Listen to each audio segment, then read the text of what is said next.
The screen of my phone glowed mockingly in the darkness of my bedroom, displaying a balance I couldn't comprehend. $12.47. Just yesterday, there had been over $40,000 in my account. Every penny I'd saved since I was 16. My hands trembled as I refreshed the app again and again, hoping it was just a glitch. My name is Caroline, and I thought I knew what betrayal felt like. I was wrong. A notification popped up, a text from my mother. "Honey, we borrowed some money for Claire's wedding. Don't worry, we'll pay you back once everything settles down. This is for the family's joy." The room started spinning. I grabbed my keys and drove to my parents' house, still wearing my pajamas. The lights were on despite it being 11 p.m. Through the window, I could see Mom and Claire hunched over bridal magazines at the kitchen table, giggling like schoolgirls. I burst through the door without knocking. "What did you do?" Mom looked up, her smile faltering slightly. "Caroline, what are you doing here so late?" "My money," I said, my voice cracking. "How did you even access my account?" Claire's eyes widened. "What's going on?"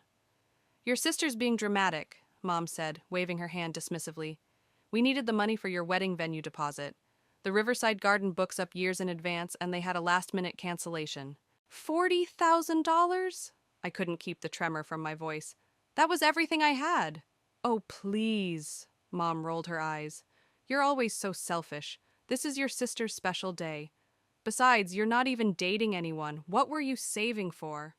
"My future. My independence. Maybe my own wedding someday." The words came out in a rush. "You had no right?" Dad appeared in the doorway, still in his work clothes. "What's all the shouting about?" "They stole my money," I said, turning to him. "Dad, they cleaned out my account." "Borrowed," Mom corrected. "And we're co-signers on that account, sweetheart. We've always had access." "The account I opened when I was 16, I said slowly. "The one you were supposed to remove yourselves from when I turned 18. Remember that conversation?" Dad at least had the decency to look uncomfortable. "Mara, we should have discussed this with Caroline first." "There wasn't time!" Mom stood up, spreading her arms. "The venue needed an answer today. Do you know how many people would kill for a June wedding at Riverside Garden? This is a once-in-a-lifetime opportunity for Claire." Claire finally spoke up. "I didn't know it was Caroline's money." "Of course you didn't," I spat. "You never have to know where anything comes from. Everything just magically appears for precious Claire." "That's enough." Mom slammed her hand on the table. "I won't have you ruining this special time with your jealousy. The money will be repaid after the wedding." "After the wedding?" I laughed bitterly. "With what? The money you don't have? Is that why you stole from me in the first place?" "We did not steal," Mom began, but I cut her off. "I worked 3 jobs through college. I saved every scholarship dollar. I lived on ramen while Claire got a new car for her 20th birthday. And now you take everything I've worked for without even asking?" "Caroline," Dad stepped forward, reaching for my arm. "Let's talk about this rationally." I jerked away from him. "Don't touch me. You're just as bad as she is. You always stand there and let her do whatever she wants." "I'm sorry," Claire whispered, tears welling in her eyes. "I didn't want it to be like this." "No," I said, backing toward the door. "You never want it to be like this. You just want everything handed to you and someone else to deal with the consequences." Mom followed me. "Where are you going? Don't be ridiculous. Come back inside and we'll discuss this like adults." I turned to face her one last time. "Adults ask before taking something that doesn't belong to them. Adults respect boundaries. You're not adults, you're thieves." As I drove home, my phone buzzed repeatedly with messages from all 3 of them. I ignored them all. In my apartment, I sat in the dark, staring at the wedding invitation that had arrived last week. The elaborate script announced Claire and Trenton's perfect day at the prestigious Riverside Garden. My perfect sister, my perfect parents, their perfect lies. I picked up my phone and dialed. "Elise, I need your help with something." "It's almost midnight," my best friend answered groggily. "What's wrong?" "Everything," I said, my voice steady for the first time that night. "And I'm going to make them pay for it." Elise sat across from me at our usual coffee shop booth the next morning, her eyes wide as I showed her my empty bank account. They can't do this. It's illegal, right? Apparently they can, I said, stirring my untouched coffee. I called the bank. Since they're still co-signers, technically they had authorization. But you're 26. Why were they still? Because I trusted them. The words tasted bitter. I never thought they'd... My phone buzzed again, Claire's face lighting up the screen for the 10th time that morning. I declined the call. You have to answer eventually, Elise said gently. Watch me not. I switched my phone to silent. You know what the worst part is? Mom's already posting about the perfect venue on social media. Look. I showed Elise my mother's Facebook post. Dreams do come true. So blessed to announce Claire and Trenton's wedding will be at the prestigious Riverside Garden. Perfect day. Blessed mother. June wedding. The comments are making me sick, I said. You must be so proud. Claire deserves nothing but the best. If they only knew. The bell above the cafe door chimed and I froze. Dad walked in, scanning the room until he spotted me. Caroline, he said, approaching our table, you're not answering your phone. Funny how that works. Kind of like how you didn't answer when I tried calling about accessing my account yesterday. He shifted uncomfortably. I was in meetings all day. Right, important meetings. Always too important to stop Mom when she goes too far. I'll leave you two to talk. Elise started to slide out of the booth, but I grabbed her arm. Stay, please. Dad pulled up a chair. Your mother and I discussed it, and we understand you're upset. Upset? I laughed. Dad, you stole my life savings. Borrowed, he corrected automatically, then winced when I slammed my cup down. Stop saying that. You can't borrow without asking. You can't borrow what you can't repay. Where's this money supposedly coming from? He loosened his tie. We have some investments we can liquidate after the wedding. Investments? I leaned forward. What investments? Last month you were complaining about second mortgaging the house for Claire's grad school. We'll figure it out, he said weakly. Caroline, please. Your sister is devastated. She's been crying all morning. Good. Don't be like that. She's your sister. And I'm your daughter. My voice cracked. Several cafe patrons turned to stare. Did either of you think about that? Did you think about what this money meant to me? Of course we did, but sometimes families make sacrifices. No, I cut him off. Claire doesn't sacrifice. Mom doesn't sacrifice. You don't sacrifice. I'm the only one who ever has to give anything up. Dad reached across the table for my hand. I pulled back. Remember when I got into Stanford? I asked quietly. Full academic scholarship, but I still needed money for housing and books. Mom said we couldn't afford it. I went to state instead. 2 months later, Claire got her BMW. That was different. How? How was it different? He had no answer. Get out, I said. Caroline. Get out. He stood slowly, looking older than I'd ever seen him. We love you, both of you, equally. That's the biggest lie you've ever told. I turned to stare out the window, refusing to watch him leave. After the bell chimed again, Elise squeezed my hand. Are you okay? No. I pulled out the wedding invitation, running my finger over the embossed letters. But I will be. What are you thinking? I'm thinking about karma. I met her eyes, and how sometimes it needs a little help. My phone buzzed with a text from Claire.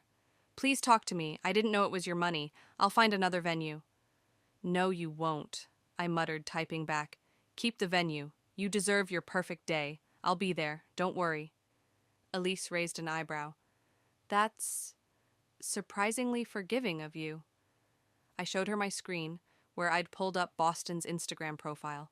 He was a social media manager I knew through mutual friends, and more importantly, he had over 100,000 followers. They want a perfect wedding? I smiled for the first time in 24 hours. I'll make sure everyone remembers it. Caroline, Elise warned, whatever you're planning.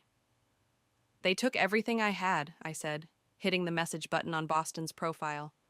Now I'm going to take the only thing they care about, their precious reputation. The cafe bell chimed again. This time it was my mother, clutching her designer purse like a shield. I stood up, gathering my things. Not today, Mom. I've got a wedding to prepare for. You want me to do what? Boston leaned back in his chair at the trendy downtown bar, eyebrows raised. Make it go viral, I repeated, sliding my phone across the table. The bank statement was still open on the screen. I want everyone to know exactly how my sister's dream wedding is being funded. He whistled low. That's cold, Caroline, even for you. Colder than stealing someone's entire savings? Fair point. He took a sip of his beer. But have you thought this through? Once something's online, it's there forever. Good. I pulled out my notebook, flipping to a fresh page. I want it to be permanent. I want... Hey, guys! A familiar voice cut through the bar's ambient noise. My stomach dropped as Trenton, Claire's fiancé, approached our table. Trent, Boston stood to give him a quick hug. Didn't expect to see you here. Just grabbing drinks with some work friends. His eyes landed on me. Caroline, perfect timing. Claire's been trying to reach you. I've been busy, I said flatly. Listen. He pulled up a chair uninvited. I heard about what happened with the money. I had no idea. Save it, I cut him off. You're just as bad as she is. Living in your fantasy world where everything works out perfectly because someone else pays the price. His face reddened. That's not fair. I offered to help pay for the venue when I found out. With what? I laughed. Your entry-level salary? The same one you used to justify Claire paying for your dates all through college? Caroline, Boston warned. No. Let her finish, Trenton said, jaw tight. Clearly she's been holding on to this for a while. You're damn right I have. I leaned forward. You've been living off my sister's allowance for years, and now you're living off my stolen savings. You're a parasite, Trenton. He stood abruptly, chair scraping against the floor. I came here to make peace. Claire's devastated. Your parents are trying to make it right. Why can't you just what? Roll over? Accept it? Like I always do? Maybe if you weren't so bitter about everything? Get out, I said, my voice deadly quiet. Before I start telling everyone here exactly what kind of man you are. He left without another word. Boston waited until he was gone before speaking. Well, that was intense. He deserved it. Maybe. Boston picked up my phone again. But you might want to be more careful. Element of surprise and all that. He had a point. I took a deep breath, refocusing. So, will you help me? I don't know, Caroline, this is pretty nuclear. My phone buzzed with a text from an unknown number. Drop whatever you're planning. Some things should stay in the family. I showed it to Boston. See, they're already trying to silence me. He frowned. Who sent that? Probably one of Mom's country club friends. She's been telling everyone I'm having a mental episode. I rolled my eyes. Classic deflection.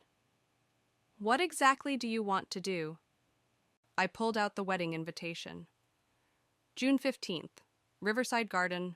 I'm going to stand up during the ceremony and tell everyone exactly how this wedding was funded.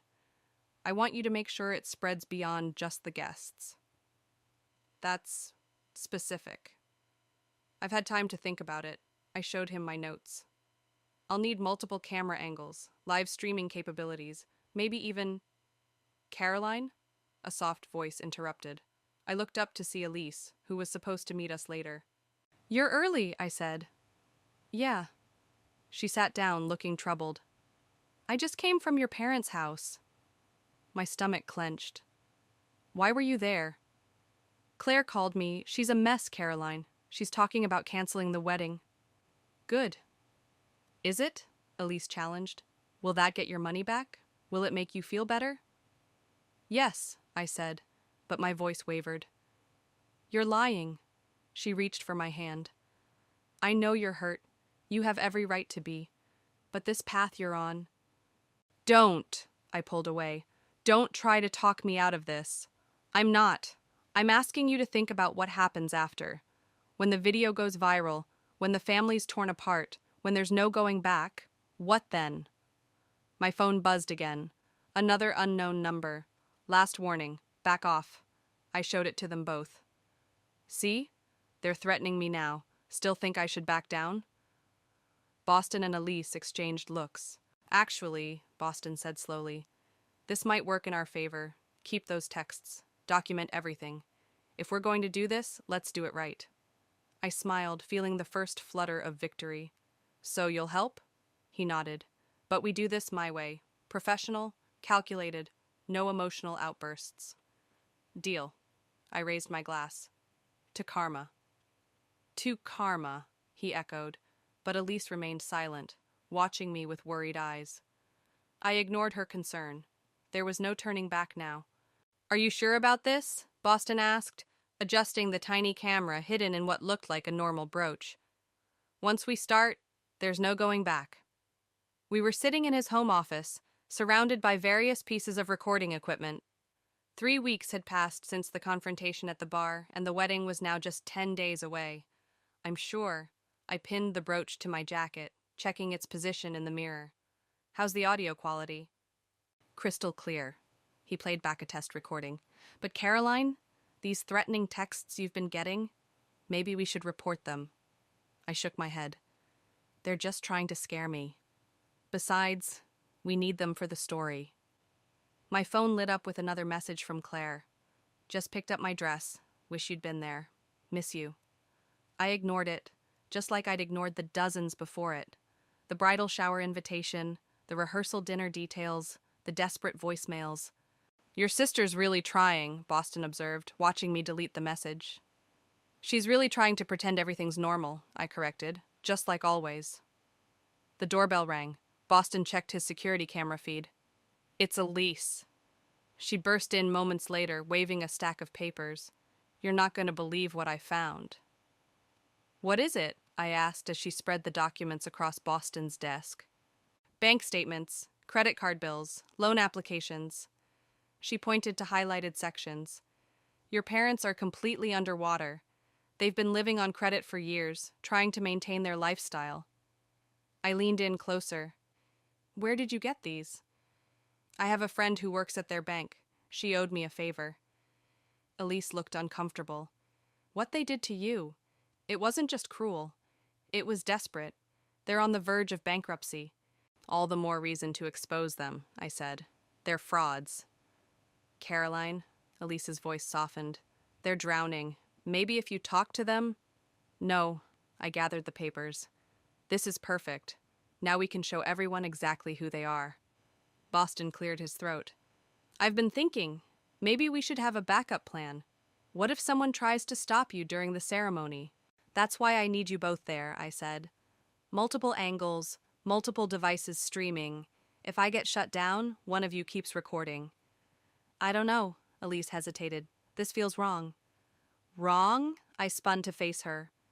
You know what's wrong? This bill for Claire's wedding dress. I pointed to one of the statements. $10,000. That's 2 months of my savings right there. For one dress she'll wear once. I'm not defending them, Elise said. But... A sharp knock at the door cut her off. Boston checked the camera and paled. It's your dad. What? I grabbed the documents, shoving them into my bag. How did he know I was here? Probably followed me, Elise admitted. I saw his car earlier, but thought I lost him. The knocking grew louder. Caroline? I know you're in there. Please, we need to talk. Boston pointed to his back door.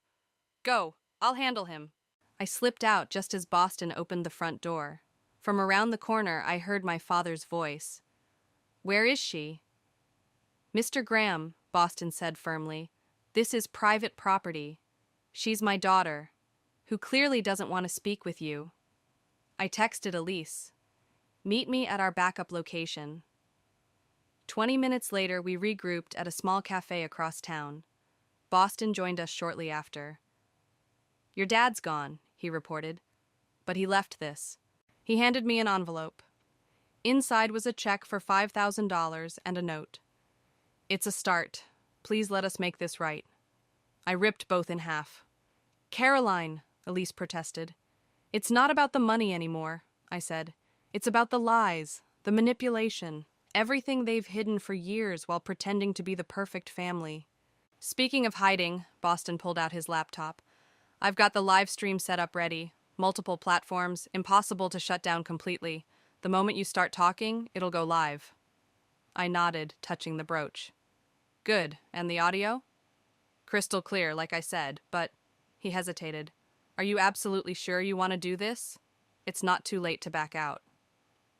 My phone buzzed with another anonymous text. Final chance. Walk away or face the consequences. I showed them the message. See?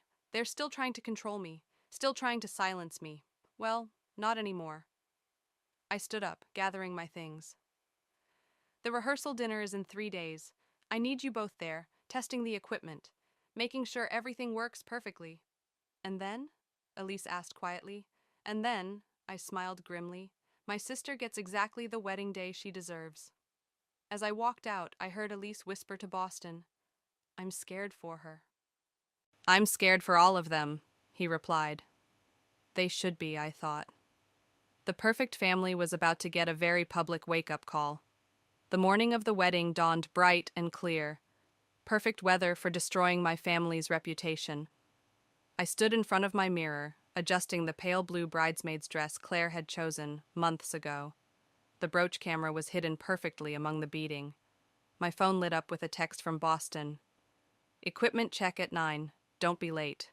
I grabbed my purse and headed for the door, only to find Elise waiting in the hallway. You shouldn't be alone today, she said simply. The drive to Riverside Garden was silent. The venue looked like something from a fairy tale, with its manicured lawns and cascading flower arrangements. A banner across the entrance read, Claire and Trenton's perfect day. Subtle, I muttered. Boston met us at the side entrance, laptop in hand. Testing, testing. Camera 1, say something. I hate everything about this place. Audio's perfect. He checked his screen. Camera 2?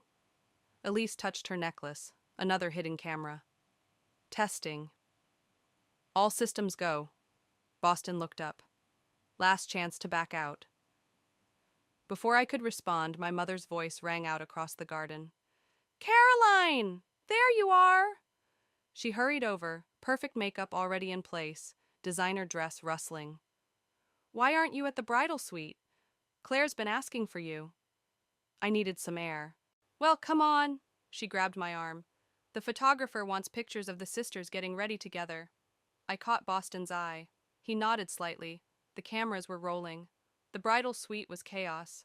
Makeup artists, hairdressers, and Claire in the middle of it all, looking like a princess in her expensive dress, my stolen savings wrapped in white silk and lace. Caroline! She jumped up, eyes watery. You came. I'm a bridesmaid, aren't I? She hugged me tight. I've missed you so much. I'm so sorry about everything. Are you? I pulled back. Or are you just sorry I found out? Girls, Mom warned. Not today. Right, I smiled coldly. Today's perfect, just like everything else in Claire's life. The makeup artist approached with her brush. Ready for touch-ups? I'll do my own, I said quickly, not wanting anyone to notice the brooch. Claire caught my arm as I turned away. Can we talk? Please? Just for a minute? I followed her to a private corner, aware of the camera recording every moment. I tried to give it back, she whispered. The venue deposit, but they said it was non-refundable. How convenient. I'm serious. I feel terrible. Trenton and I even talked about postponing, but you didn't. Mom said it would be a waste. Of my money? She flinched. That's not fair. None of this is fair, Claire, but you're still going through with it. Because I love him. Tears welled in her eyes. And I love you. You're my sister. Please don't let this ruin everything. For a moment, just a moment, I wavered. Then my phone buzzed. Another anonymous text. Last warning, don't do this to your family. My resolve hardened. You should finish getting ready. Wouldn't want to ruin your perfect makeup. The next few hours passed in a blur of photographs, last-minute adjustments, and carefully orchestrated moments. Mom kept trying to create picture-perfect scenes of sisterly love, while Dad hovered anxiously in the background. Finally, guests began arriving. I watched from a window as Boston and Elise took their strategic positions, one near the front, one in the middle, both with clear views of the altar. 5 minutes, the wedding coordinator called out. Claire appeared beside me, radiant in her final moments of preparation. How do I look? Like $40,000, I said quietly. She paled. Caroline. Places, everyone. The coordinator clapped her hands. Bridesmaids, line up. As we took our positions, I felt my phone buzz one last time. Not an anonymous threat this time, but a message from Dad. Whatever you're planning, please remember, you can't take it back. I deleted it without responding. The wedding march began to play. One by one, we processed down the aisle. I could feel Mom beaming from the front row, Dad looking nervous beside her. Boston gave me a subtle nod as I passed. Elise wouldn't meet my eyes. I took my place at the altar, watching Claire float down the aisle on Dad's arm. She looked beautiful, perfect, everything she'd always been and I'd never managed to become. The minister began to speak. Dearly beloved, we are gathered here today. My hand touched the brooch. In moments, everything would change. The perfect family would shatter. The perfect wedding would become a viral scandal. If anyone has any reason why these two should not be joined in marriage, I took a deep breath. This was it. My moment of truth. Claire turned slightly, catching my eye. For the first time in weeks, I really looked at my sister, and what I saw made me hesitate, but only for a moment. Actually, I stepped forward, my voice carrying across the suddenly silent church. I do have a reason. Claire's face crumpled. Caroline, please. Everyone here thinks this is a perfect wedding, I continued, my voice growing stronger. A perfect couple, a perfect family, but it's all built on lies. Mom stood up. Caroline, stop this right now. No, Mom, I won't stop. Not anymore. I turned to address the guests directly. You want to know how this perfect wedding was funded? With stolen money? My money. Murmurs rippled through the crowd. I could see Boston's red recording light blinking steadily. $40,000, I announced. Every penny I'd saved since I was 16. They took it all, without asking, without permission, to pay for this. I gestured at the elaborate decorations. Because heaven forbid Claire doesn't get exactly what she wants. That's enough. Dad started moving toward me. Is it? I pulled out the bank statements Elise had found. Should we talk about the second mortgage, the maxed out credit cards, all to maintain this perfect image? Security! Mom called out. 2 men in black suits started moving up the aisle. Go ahead, I laughed. Remove me, but you can't remove the truth. This whole thing is streaming live right now. Gasps echoed through the church. Phones started appearing in people's hands, already searching for the feed. She's lying, Mom announced desperately. She's just jealous of her sister's happiness. Am I? I pulled out my phone, projecting screenshots of my bank account onto the wall using the church's presentation system. Boston's technical setup working perfectly. Here's my account before and after, the same day they booked this venue. Trenton stepped forward. Claire, did you know about this? Claire's perfect makeup was streaking with tears. I didn't know at first. When I found out, she knew, I cut in. She always knows. She just pretends not to see the damage she causes. The security guards reached me. One grabbed my arm. Touch me and it gets worse, I warned. I have years of evidence. Every time they chose her over me. Every sacrifice I was forced to make while she got everything. Stop! Claire screamed. She ripped off her veil. Just stop! You're right, okay? You're right about everything! The church fell silent. I knew, she continued, voice shaking. I knew they took your money. I knew it was wrong. But I was scared to say no to Mom, scared to be anything less than perfect, scared to disappoint everyone like you always did, Mom gasped. Claire. No, Mom. Caroline's right. We're frauds. All of us. Claire turned to Trenton. I'm sorry. I can't do this. I can't start our marriage with stolen money and lies. Trenton stared at her for a long moment, then walked out without a word. The church erupted in chaos. Do you see what you've done? Mom advanced on me, face contorted with rage. You've ruined everything. No, Mom, you did that. The moment you decided your image was worth more than your daughter's future, Dad finally spoke up. She's right, Mara. This has to stop. John, don't you dare. I'm done enabling this. He turned to the guests. My daughter is telling the truth. We stole her money. We've been living a lie, and I'm ashamed. The security guards released me, clearly unsure what to do in this situation. Phones were recording everywhere now. I could practically see the social media storm brewing. Caroline, Claire approached me, mascara streaking down her face. I know it's too late, but I'm sorry. I'm so sorry. I looked at my sister, really looked at her. Behind the perfect facade, I saw something I'd never noticed before: fear. The same fear I'd lived with my whole life, of never being enough. It's not too late, I said quietly. It's just the truth. Finally. Mom collapsed into a pew, her carefully constructed world crumbling around her. Dad sat beside her, looking both defeated and relieved. Boston appeared at my side. It's trending already. Top story on 3 platforms. Elise joined us, her camera still recording. What now? I looked around at the destroyed wedding, the shocked guests, my broken family, the perfect day shattered by truth. Now, I said, unpinning the brooch camera.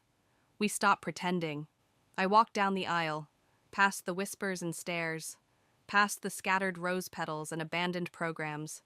At the door, I turned back one last time. Claire stood alone at the altar, still in her perfect dress, looking more real than she ever had before.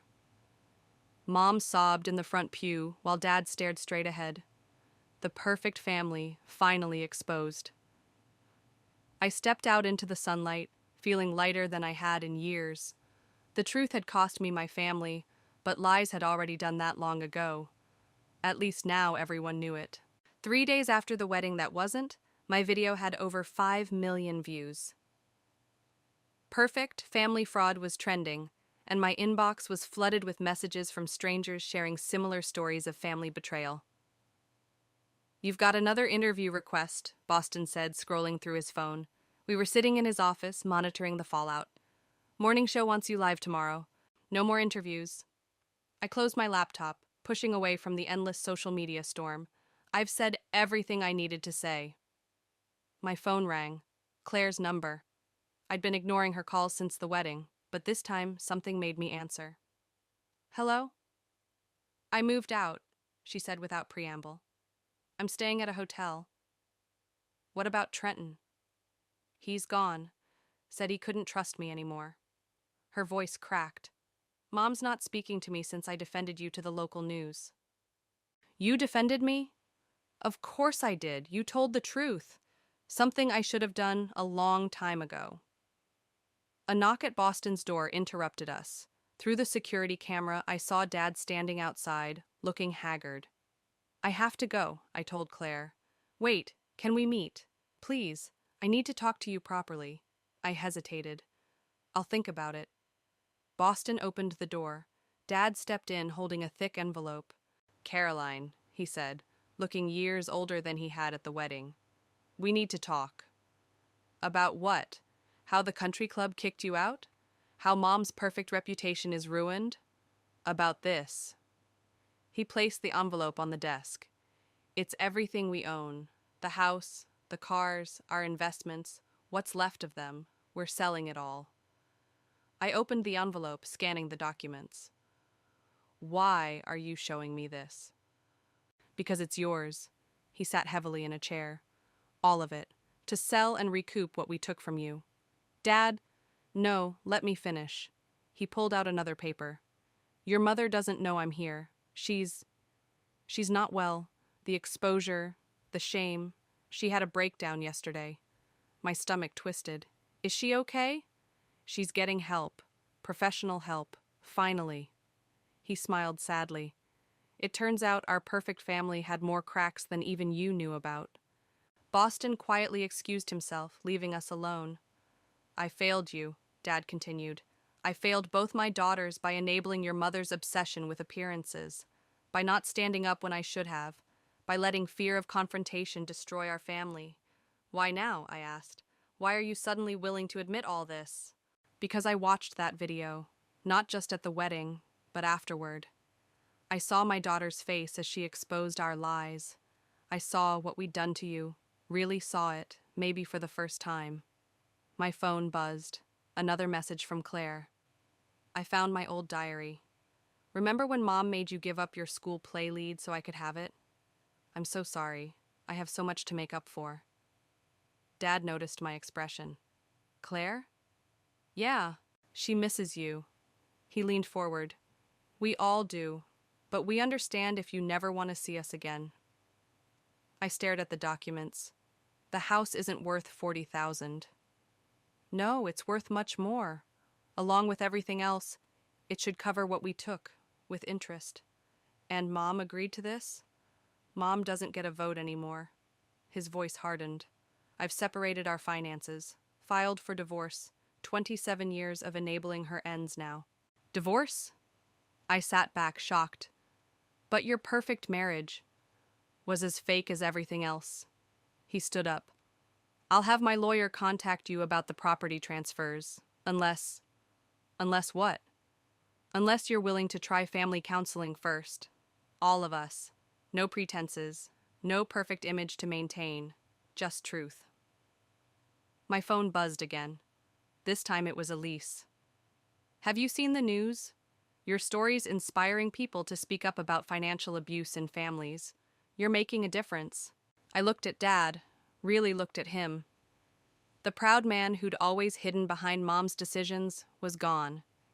In his place was someone I barely recognized, someone real. I'll think about it, I said finally. The counseling, but I'm keeping these. I picked up the documents. As insurance. He nodded. Fair enough. At the door he paused. For what it's worth, I'm proud of you. Not for exposing us, though we deserved it, but for being strong enough to stand up for yourself. Something I never did. After he left, Boston came back in. You okay? No, I said honestly, but maybe someday. My phone lit up with a text from Claire. Remember when we were kids? Before Mom's perfect family obsession? When we were just sisters who loved each other? I miss that. I miss you. I stared at the message for a long time before finally replying. Coffee tomorrow? Just us. No perfect daughters, no pretenses, just truth. Her response was immediate. Yes, please. Thank you. Maybe some things broken could be rebuilt. Not perfectly, but honestly. And maybe that was better than perfect anyway. The coffee shop where Claire and I first met for reconciliation became our regular spot. Today, like every Wednesday for the past few weeks, she was already waiting at our usual table. You're late, she said, sliding my usual order across the table. Therapy ran long. I sat down, noticing the stack of papers beside her cup. What's that? My diary entries. I've been typing them up. She pushed them toward me. Every time I was chosen over you, every unfair advantage, every stolen opportunity. Claire, we've been through this. I know, but I need you to have them. For the book. I nearly choked on my coffee. What book? The one you should write. About financial abuse in families. About standing up to toxic patterns. She pulled out her phone. Look at these messages I got after sharing my side of the story online. The screen showed dozens of comments from people sharing similar experiences. Siblings describing hidden resentments. Children detailing stolen inheritances. Families torn apart by financial favoritism. Your story matters, Claire said. Our story matters. The bell above the door chimed.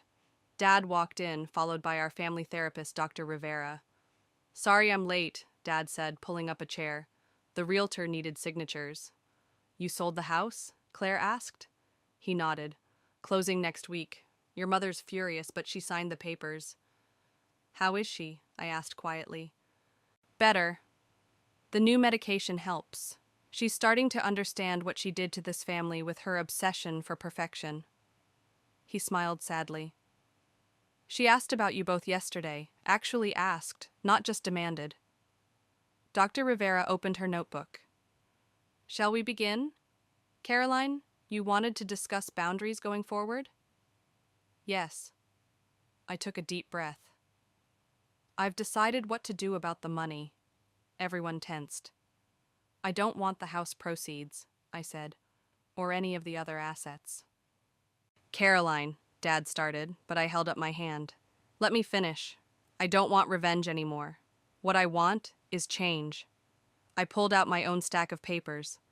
I'm starting a foundation for victims of family financial abuse to help them get legal aid, counseling, whatever they need to break free. Claire's eyes widened. That's amazing. I want to use what happened to us to help others, I continued. But I need your help, all of you, including Mom, when she's ready. How? Dad asked. By telling the truth, the whole truth. No more perfect family facade. No more hiding the ugly parts. I turned to Dr. Rivera. Would you help us develop a program? Something that addresses both the financial and emotional aspects? She smiled. I'd be honored. There's something else, Claire said, pulling out another paper. I found my old wedding dress receipt. I sold it yesterday. It's not $40,000, but... She slid a check across the table. Claire, please, let me start making things right. My phone buzzed. A text from Boston. Morning Show still wants that interview, but they want all of you. The whole story, from every angle. Interested? I showed them the message. It won't be pretty, Dad warned. People will judge us. They already are, Claire pointed out. At least this way we can help others while we heal ourselves. Dr. Rivera made a note. This could be very therapeutic, but only if everyone's ready. I looked at my father, who had finally found his voice. At my sister, no longer hiding behind perfection. At the empty chair where Mom might someday sit, facing her own demons. I'm ready, I said. Me too. Claire reached for my hand. Dad nodded slowly.